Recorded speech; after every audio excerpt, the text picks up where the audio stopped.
Welcome students. हम लोग आज देखने वाले हैं अगला रे डायग्राम को। ठीक है, कल कुछ स्टूडेंट्स का कहना था कि सर हम लोग दो ही रे का इस्तेमाल क्यों कर रहे हैं, और भी तो बहुत सारे रे हैं जिनका हम लोग इस्तेमाल कर सकते हैं। ऑब्वियस सी बात है, हम लोग दो के अलावा और भी बहुत सारे रे का इस्तेमाल कर सकते हैं, लेकिन हम उतने सारे रेज़ को अगर हम किसी ऑब्जेक्ट से निकलते हुए दिखाएंगे तो उससे जो ड्राइंग बनेगा वो ड्राइंग काफ़ी मैसी होगा, मतलब बहुत ज़्यादा उलझा हुआ रहेगा। हमें वो ड्राइंग समझ में नहीं आएगा और इमेज कहाँ बन रहा है हमें पता नहीं चल पाएगा। जिस वजह से हम लोग किसी भी रे डायग्राम को बनाने के लिए सिर्फ दो ही रेज को कंसिडर करते हैं। ऐसा इसका मतलब ये नहीं है कि किसी ऑब्जेक्ट में से सिर्फ दो ही रे निकलते हैं, ऐसा बिल्कुल नहीं होता है। एक लाइट के बीम में इन्फिनाइट नंबर ऑफ रेज रहते हैं लाइट के, लेकिन हम यहाँ पर सिर्फ दो रेज कंसिडर करेंगे जिनके मदद से हम लोग रे डायग्राम को बनाएंगे। उम्मीद करते हैं आपका जो डाउट था वो क्लियर हो गया होगा। अब हम लोग बढ़ जाते हैं अपने थर्ड नंबर पोजीशन पर, जहाँ पर ऑब्जेक्ट को रखेंगे। तो थर्ड नंबर पोजीशन हमारा होगा, देखिए थर्ड नंबर पोजीशन है ऑन सी पे रखेंगे हम लोग ऑब्जेक्ट को। ठीक है, ऑब्जेक्ट रखेंगे बिल्कुल सी के ऊपर। तो ये हमारा हो गया, इससे हम लोग अभी बनाने वाले हैं।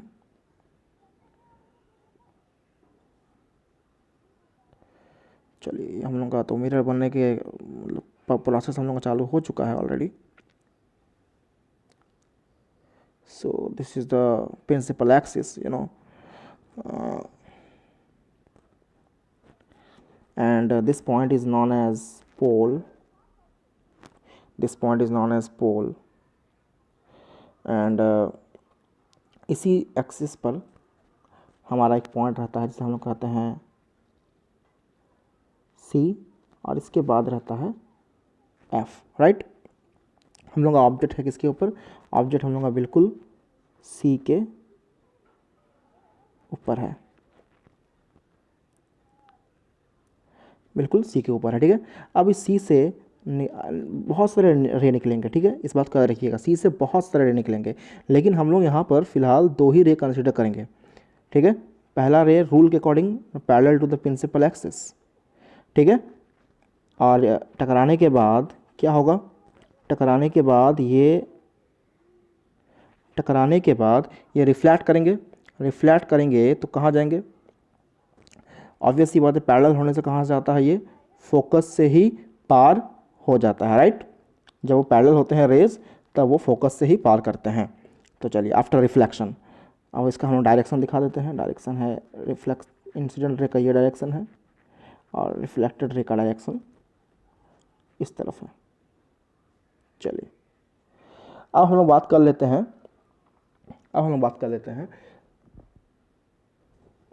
एक और रे का, जो दूसरा नंबर रूल में हम लोग का था। क्या था हम लोग का वो रूल? उसमें हम लोग देख लिए थे ऑलरेडी कि उसमें एफ से कोई रे अगर पास करता है, टकराने के बाद वो रिफ्लेक्ट करता है और पैरेलल हो जाता है बिल्कुल सी का। और ऐसे कंडीशन में जहाँ पर वो ऑब्जेक्ट का रे रिफ्लेक्ट करने के बाद मिल रहा है, उसी पॉइंट पर हम लोग जानते हैं कि क्या बनता है? इमेज फॉर्म करता है। तो हम लोग देख रहे हैं इसका ऑब्जेक्ट जो है वो कहाँ पर उसका रे मिल रहा है? बिल्कुल इस जगह पर। ठीक है, हल्का सा टेढ़ा बना होगा, हम माप के बिल्कुल बनाए नहीं हैं इसीलिए। तो आप देख पा रहे हो इसका ऑब्जेक्ट का इमेज बन चुका है। सी पर ऑब्जेक्ट था और इमेज भी कहाँ बना है? सी पर बना है। ठीक है, तो चलिए हम लोग बात कर लेते हैं इसके कुछ नेचर्स के बारे में और क्वालिटीज़ के बारे में। तो इसका सबसे पहला हो जाएगा कि पोजीशन कहाँ पर बना है इमेज का? पोजीशन बना है एट सी। साइज़ क्या है? Same size of object. और नेचर क्या होगा इसका? नेचर हो जाएगा रियल एंड इन्वर्टेड। ठीक है, तो ये हो गया हम दूसरा कंडीशन। चलिए हम लोग बढ़ते हैं अपने नेक्स्ट कंडीशन की तरफ, जहाँ पर हम ऑब्जेक्ट रखेंगे। तो 4 नंबर कंडीशन हम लोग देख लेते हैं फटाफट।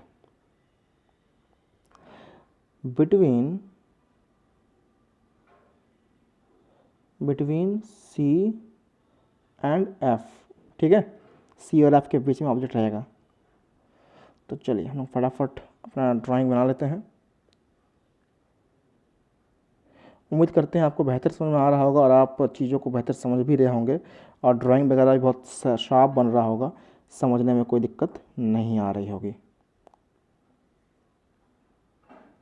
ये प्रिंसिपल एक्सिस हमारा बन गया, यहाँ पर बन गया पोल, इधर बन गया हमारा एफ, और यहाँ पर सी बन गया। ऑब्जेक्ट हमारा है सी और एफ के बीच में, ठीक है। अब इधर से निकलने वाली बहुत सारी रेज होंगी, लेकिन हम लोग सिर्फ 2 ही रे को कंसिडर करेंगे। पहला हो गया parallel to the principal axis, after reflection it will pass through the focus, right.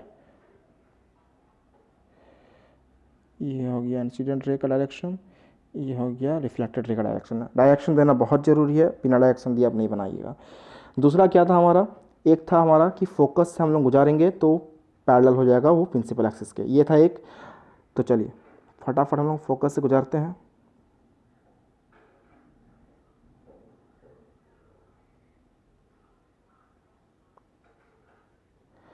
ठीक है, अब क्या होगा, ये प्रिंसिपल एक्सिस के पैरेलल हो जाएगा, राइट। अब ये जिस जगह पे कटे हैं उस जगह पर इसका इमेज बनना चाहिए, ठीक है। तो ये ऑब्जेक्ट कटा होगा, ये रे कटा होगा, थोड़ा सा इसको हल्का टेढ़ा बन गया होगा, कोई दिक्कत नहीं है। आप इसको स्केल पेंसिल से माप के बनाइएगा तो बेहतर क्लियर बनेगा ये इमेज। तो इसका इमेज बन रहा है इस जगह पर, ठीक है।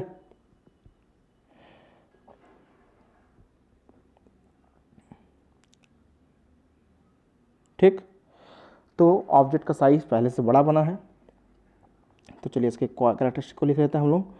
पोजीशन कहाँ बना है इमेज का, पोजीशन बना है बिटवीन सी और इन्फिनिटी, इन्फिनिटी इधर है, सी और इन्फिनिटी के बीच में बना है।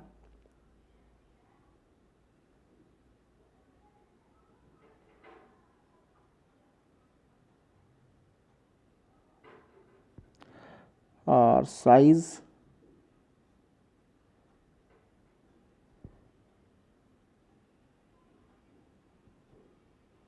Large, nature, real and inverted, right. तो यहाँ तक क्लियर हो गया होगा। हम लोग 2 ही रे का इस्तेमाल कर रहे हैं, तब से देखिएगा हमने 2 ही रे का इस्तेमाल किया है, पहला नंबर रूल और दूसरा नंबर रूल के अकॉर्डिंग। अभी थर्ड नंबर जो रे था, रूल नंबर थर्ड, उसको हमने अभी तक इस्तेमाल नहीं किया है। मैं दिखाता हूँ आपको, रूल नंबर थर्ड जो था ये, इसका हमने अभी तक इस्तेमाल नहीं किया। हम लोग इसका इस्तेमाल किए हैं, इसका इस्तेमाल किए हैं, थर्ड नंबर रूल का इस्तेमाल करेंगे हम लोग। चलिए बढ़ते हैं हम लोग आगे। अब हम लोग क्या हो जाएगा, 5 नंबर पोजीशन, 5 नंबर पोजीशन हम लोगों का हो जाएगा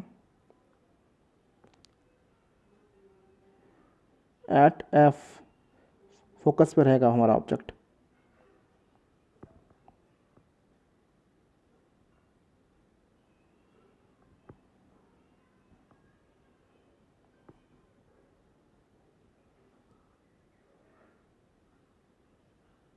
ठीक है।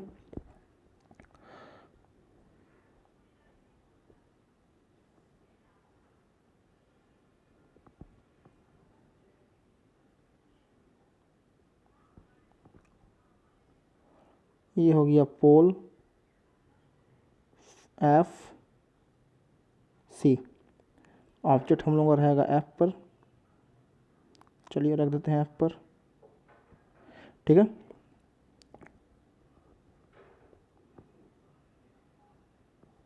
अब पहला रूल कहता है, रूल नंबर 1 कहता है कि पहले एक ray parallel to the principal axis लीजिए और वो पास कर दीजिए फोकस से, ठीक है।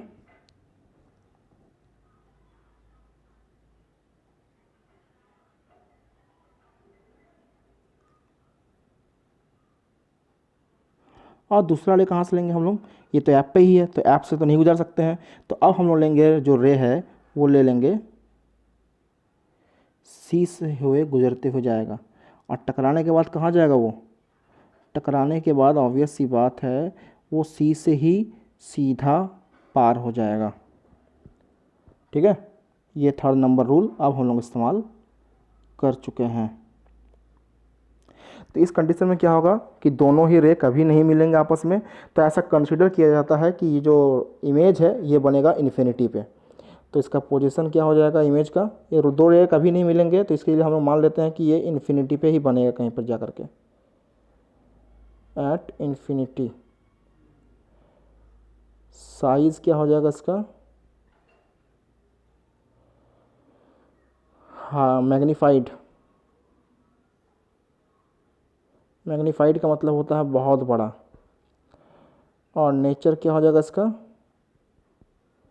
नेचर इसका हो जाएगा रियल एंड इन्वर्टेड। अब बच जाता है सिर्फ एक लास्ट, उस लास्ट वाले को हम देख ही लेते हैं आज।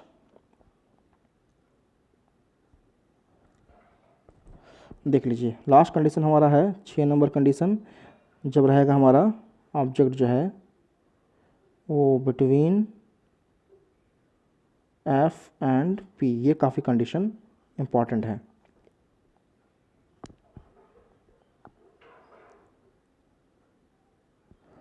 देखिए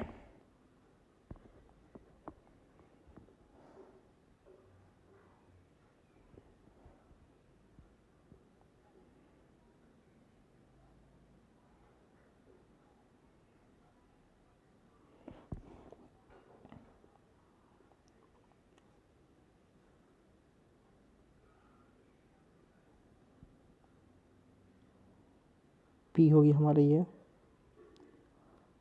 एफ सी, ऑब्जेक्ट हमारा बीच में होगा, ऑब्जेक्ट को बीच में रख देते हैं, ठीक है।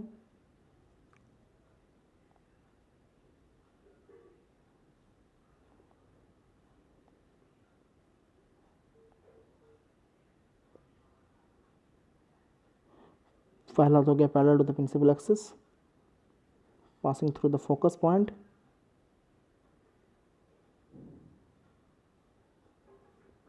ठीक है। दूसरा क्या हो जाएगा हमारा, वही हम लोग का सी से गुजारेंगे इसको भी,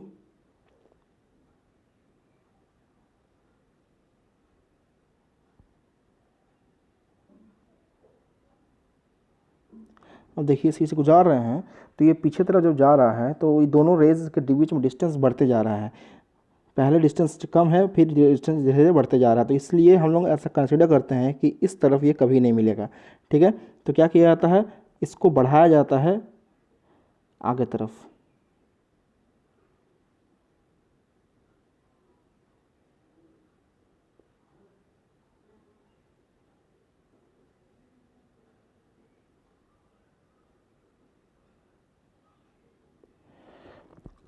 और ऐसा माना जाता है कि वो पीछे जाके कहीं पर मिल जाएगा, और जहाँ पर मिलेगा उसी जगह पर ऑब्जेक्ट का इमेज बन जाएगा, और ये इमेज रियल में नहीं बनता है, क्योंकि जो भी रियल इमेज होता है वो इधर बनता है, लेकिन ये इमेज कहाँ बना है, मिरर के पीछे बना है। तो ऑब्वियस सी बात है कि ये इमेज रियल तो होगा नहीं, ये इमेज होगा, तो पोजीशन हो गया हमारा इसका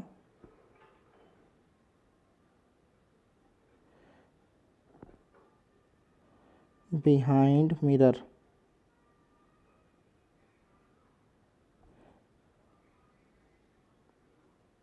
साइज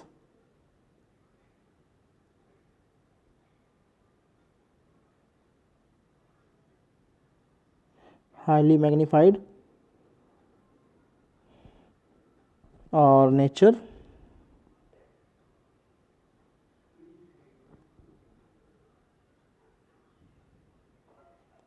वर्चुअल बनेगा, ये रियल में नहीं बनता। वर्चुअल एंड वर्चुअल जब बनेगा तो वो बनता है इरेक्ट।